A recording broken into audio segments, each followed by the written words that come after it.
ప్రస్తుతం పవన్ కళ్యాణ్ గారు హిందూ అజెండాతో వెళుతూ ఉన్నారు. కారణం ఏమిటో అందరికీ తెలిసిందే. తిరుమలలో లడ్డు అపవిత్రమైందని చెప్పి ఆ విధంగా ఆయన కోట్ల మంది హిందువుల గొంతుగ్గా మారి ఆయన దీక్ష చేపట్టి వారాహి డిక్లరేషన్ని తిరుపతిలో ఇచ్చారు.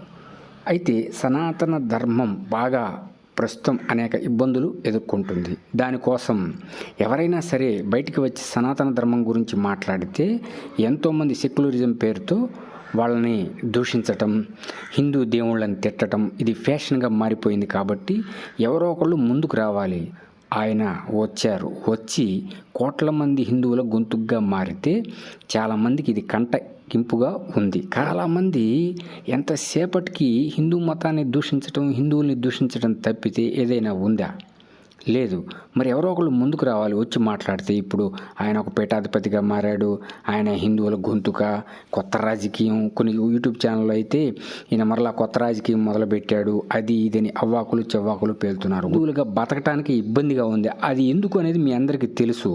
ఎవరు పడితే వాళ్ళు బయటకు వచ్చి హిందూ దేవుళ్ళని తిడతాం, హిందువుల్ని తిడతాం, ఇష్టం వచ్చినట్టు మాట్లాడటం చేస్తున్నారు. వారందరికీ ఒక వార్నింగ్ లాగా నిన్న వారాహి డిక్లరేషన్ ఉంది.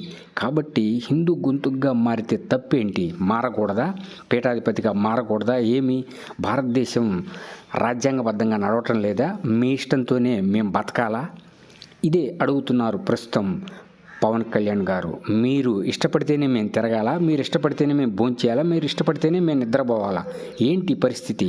హిందువులకి దుస్థితి ఎందుకు వచ్చింది? ఆలోచించండి.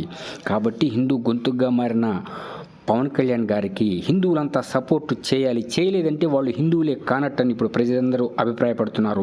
అనేక మంది హిందువులు ఇదే అభిప్రాయాన్ని వెలుబుచ్చుతున్నారు. ఎందుకంటే ఎవరో ఒకళ్ళు బయటకు రావాలి, పిల్లి మెడలో గంట కట్టాలి. ఆయనే బయటకు వచ్చి ఎస్ నేనున్నాను మీకు రండి అంటూ చెప్పి ఎంతోమందికి ధైర్యాన్ని ఇచ్చారు. ఎవరు ఎన్ని అవ్వాకులు చెవ్వాకులు పేలుకున్నా ఆయనేం పట్టించుకోరు. ఎన్నో సంవత్సరాలు ఆయన్ని దూషించారు, ఆయన కుటుంబాన్ని దూషించారు, అనేక విధాలుగా రకరకాలుగా మానసికంగా హింస పెట్టారు. అయినా సరే నిలిచాడు కాబట్టి గెలిచాడు. పాతాళానికి తొక్కాడు. మరొకసారి వామనవతారం ఎత్తాడు. పాతాళానికి తొక్కుతాడు అన్నది మాత్రం కన్ఫామ్ అయింది.